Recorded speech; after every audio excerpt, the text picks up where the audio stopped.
flying all by itself. It does it itself. Okay? Yeah, you're right there with me though.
Every time I open the hangar door to go flying, I realize that I'm one of the lucky guys doing something that I dreamt of as a kid.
I grew up in Singapore, and I went to boarding school in England. And when I was in school in England, I learned to fly, and it was a real revelation. I didn't think I was good at many things. Flying, I guess I was reasonably good at, and I got my private license when I was 18. It was a British license. I finished high school, and in Singapore there was compulsory military service. So I started in the Singapore Navy as a midshipman. And then eventually, for various reasons, I transferred to the Air Force. And it wasn't just compulsory military service, it was a regular commission. I started flying on the undergraduate pilot training course in the SIAI Marchetti SF.260C.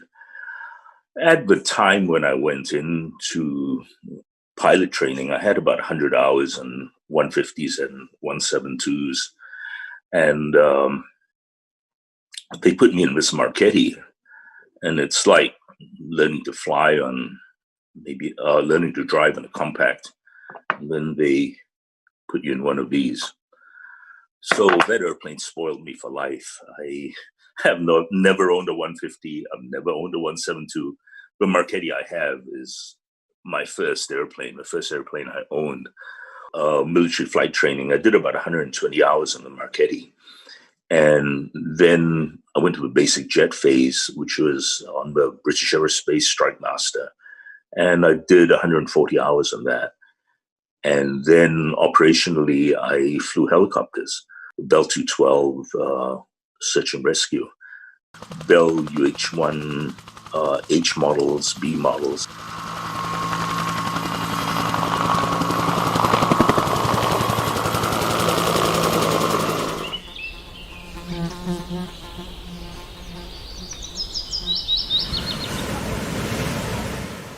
England is obviously a very small country, and there are a lot of airspace restrictions, a lot of controlled airspace. I guess the equivalents of Class Cs. British system is also very interesting. I don't know whether they still do it. I haven't flown there for years. But they have this thing where you can actually fly IMC if you have an instrument rating. You can fly on instruments, I think, without an instrument flight plan, which I find very strange. Other than that, the training syllabus, the biggest difference, I guess, in the private training syllabus was in England, you had to do spins. You probably didn't need to, I think, demonstrate it, I think, during the check ride, but certainly, it was part of the syllabus. You had to be taught spin entry and recovery. Other than that, I guess it was a fairly conventional sort of flight training. I actually flew Cessna 150Fs, the 1966 model. And I went to a boarding school in Cambridge, and the local airport was a very famous organization called Marshals of Cambridge. They still are a big aerospace firm, and what they did over there at the time, and they still do now, were modifications of C-130s. I think the Royal Air Force had just had the C-130s in service for a few years, and there was a particular weather reconnaissance modification they built, which I think was retired a few years ago. The interesting thing was that the Aero Club, where I learned to fly, the Civilian General Aviation Aero Club, was part of the whole organization. But the instructors were all test pilots. They flew C-130s, TriStars, and the rest of it. And then I think part of the job description was they had to teach in the Aero Club. And I learned to fly at the time where the World War II generation was just still in its prime, but about to leave. My instructor, probably in his 50s, had flown Lancasters in combat during World War II. And the Czech airmen, who also worked for the company, flew Mosquito Intruders. So these were really qualified and experienced guys.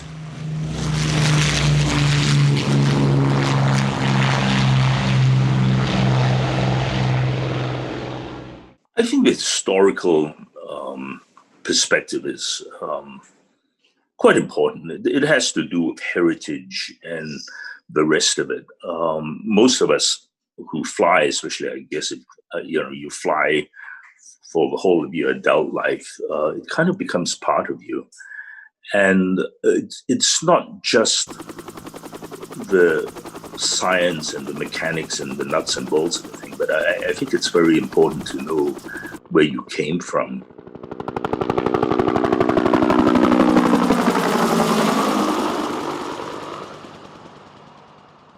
When I learned to fly helicopters, that Air Force was very small. So the helicopter conversion was done at squadron level. They didn't have a specialized operational conversion unit or anything. You essentially, everybody finished fixed wing training. If you washed out, you washed out, you didn't go anywhere else. And the helicopter conversion was done at squadron level.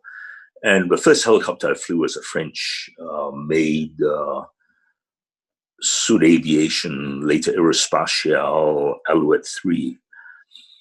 So we flew that for a while, and all I did was fly that during training, because the year I finished training, we started bringing in American equipment, Bell Hueys. We had H models, and they were almost the last H models to come off the production line at Arlington and Bell. They were built between 76 and 77. And I think they laid down only one further batch after that went to the Turkish army. So these were pretty good aircraft. They were brand new. They were in really good shape. And, in American history, of course, the Huey is the iconic aircraft of the Vietnam War. So we had those. And then the ones I really liked were the Bell 212. And we bought 3 for search and rescue. And these were actually civilian models. They were civilian CAA IFR models. So we came with a complete suite of King Gold Crown avionics. The only thing we added then was a UHF radio, ARC 159, and the military transponder. So we used those for rescue. But again, at that time, it was completely British. The whole doctrine of our operations at the time were British, because they were our ex-colonial masters, and we had engaged them to set up our Air Force. So the search and rescue was very RAF-like, RAF doctrine completely. They had 2 guys in the back, 2 crewmen. They sent one guy down on the hoist, and the other guy operated the hoist from the cabin. And the equipment they used to secure the survivor was also very British. There was no American gear. Later on, I guess because of Vietnam experience, and I might have actually written the paper for that, we got jungle penetrators, because that's what they were using in the US at the time, in Vietnam. And so we had various other bits, but it was predominantly British. As far as my military career was concerned, that was my favorite kind of flying. And when you sat search and rescue in a small country and small air force like that, essentially you cover everything: airline crashes, civilian crashes, military crashes, rescues at sea. The first rescue I ever went to was an airliner, a Malaysian Airlines airliner that had been hijacked. And the hijacker apparently overpowered the crew, because the aircraft did a dive right into the ground, killed everybody.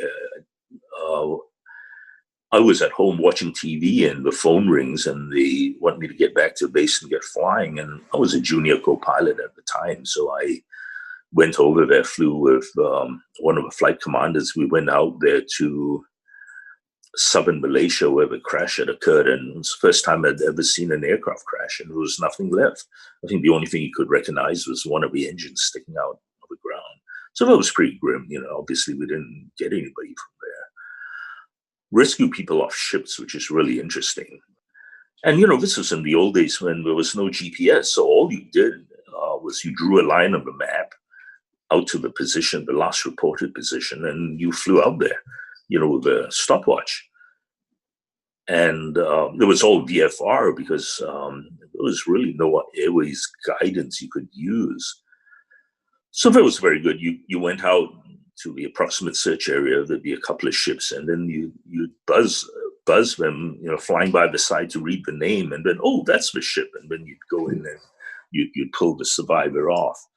So I liked that. I liked the independence. The fact that you had to think for yourself. There was one where a Marchetti had crashed, and this Marchetti it was one of our military ones. It was almost like the one I have today. It came off the same production line at the same time. And they had gone into the water off the ocean. I think they taught basic air combat maneuvering. So he was fighting with another aircraft, and they departed. They got into spin. They never recovered. They went right into the ocean. So I had a Bell 212. I was a duty rescue pilot. I went out there. And I sent I think what we saw when we got there were two helmets floating in the water and a tip tank. So we actually recovered that. My winchman went down, a real gutsy guy, came back. By the time we got there, he only managed to recover one of the helmets. He got the whole tip tank. So that was all that was left of the aircraft. We flew the stuff, back to their squadron, left it there, and then we continued searching. Never found them. They were never found. And then there was another interesting one where there was an A4 Skyhawk from one of the other squadrons. The two of them had gone to a range, and coming back, this pilot, he had a fire warning light, and I think they might have seen flames. His wingman or his lead was actually a U.S. Navy exchange pilot. So the exchange pilot was there, and my friend punched out. He went into the water, and the other guy orbited him. And that was a very quick rescue, because the moment they went in, they scrambled us who went out there. I think he was in the water maybe 15, 20 minutes. Picked him up, took him to hospital. And then the interesting thing was the exchange pilot, the American guy, called another exchange pilot. Another American pilot was in our squadron and said, were you flying that day? And the other guy says, no, Dave Tan was flying it. Oh, the Navy pilot says, because the guy spoke real English. So, I guess, the local accent is kind of different from how I speak. So, I thought it was kind of interesting. But this friend of mine who ejected, I think 2 years ago, I met up with him again. He lives in Australia now, and he passed through here somewhere east down to Iowa, and he stopped by Milwaukee, and I met him and had lunch with him in the Harley-Davidson Museum, and, we've got pictures and all that. So I thought it's very good. The last time I saw him was more than 30 years ago, and, he was kind of wet and coming up the end of my voice. It wasn't my intention to stay in the military. I think essentially I wanted to fly. And at the time, they had this policy that if you were a Singaporean citizen, you couldn't join the airlines direct. I really didn't have much of an interest in going to be a military pilot. I think I wanted to be an airline pilot. But, that was very political, and, for one reason or other, they wouldn't let me go to the airlines. There was a direct transfer program. They said, no, you go to the big helicopter squadron, be an instructor, and then we'll think about it. So, when they talk like that, you can't trust them. So what I decided to do is I resigned. I had a 12-year commitment for training. And when I finished that, I told them I'm getting out. So I resigned. And I guess I wanted to catch up with my education and then, see where it leads from there. I think you do need a basic education. And at the time when I went in, you didn't need a degree. You didn't need a 4-year degree to become an officer. So I decided to do that. I came over here. I went to Georgia Tech and I got a business degree. And then I went on to grad school. I went to Emory. I did the joint JD and MBA program. I suppose if things had been different, if I had got into a good law firm, if I enjoyed the work, I probably wouldn't have continued flying or would have been a lawyer. But I really didn't like that too much. And I had a part-time job as a Falcon 50 first officer for a bank, but didn't get very many flights out of that, got a couple of flights out of that. And I ended up flying cargo. I flew cargo in Hawaii. I flew FedEx packages. FedEx would bring the packages into Honolulu on something like a DC-10, and then we'd redistribute it to the outer islands. I flew for a small company called Corporate Air out of Montana, and they had a base in Honolulu, and they flew 3 shorts 330s and a bunch of caravans, and then the packages got redistributed, and then cargo from the outer islands would come back to the Honolulu hub and move on from there. So I went for the interview for this job, and they look at my time and say, "You've got so much time, we can make you a caravan captain, for double the pay." I didn't want to. I wanted to be a shorts FO because I needed a multi-engine time. So I stayed as an FO in shorts, and that was a lot of fun. It was a really good job, very easy. I think it was the idea of fractional aircraft ownership. And the founder of NetJets, Richard Santulli, had actually, I would say, invented that business model where you would sell equity in airframes. So the early programs, you would sell 400 hours a year in a particular airframe. And I think you could buy down to as the lowest share was either 50 or 25 hours. So it was prorated. You bought that. And I think the expectation was that, I think the contracts were 5 years. So at the end of 5 years, if you decided to dispose of the aircraft, if you could sell the aircraft for more than what you paid for it, obviously, you made money. If not, you didn't. Economically, it makes sense. I think if you fly less than 400 hours a year, I mean, that was the break even. If you flew more than that, you're better off buying your own airplane. If you flew 50 hours or less, you're probably better off chartering. And from there, I guess, all kinds of different models have emerged on how you buy flight time in private aircraft. And now, and I think a few years ago, our company also invented this, the jet card. And a jet card, I think you bought 25 hours at $250,000. It was like a phone card. You used it up. And once you used it up, it was gone. There's no equity commitment or anything.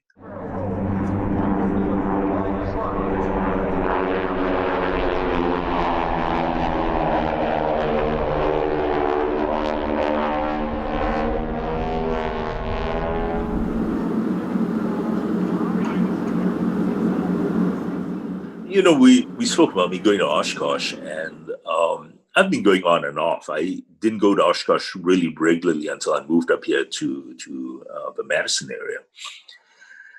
And I've been a member of Warbirds probably since I had the airplane. And of course, in Warbirds, what you do is, before every Oshkosh, you register the aircraft. Then you bring it in, the greeters would meet you, and then you went up to the counter, checked in, get a very nice goodie bag. What's more important of all, you have 2 wristbands for a week.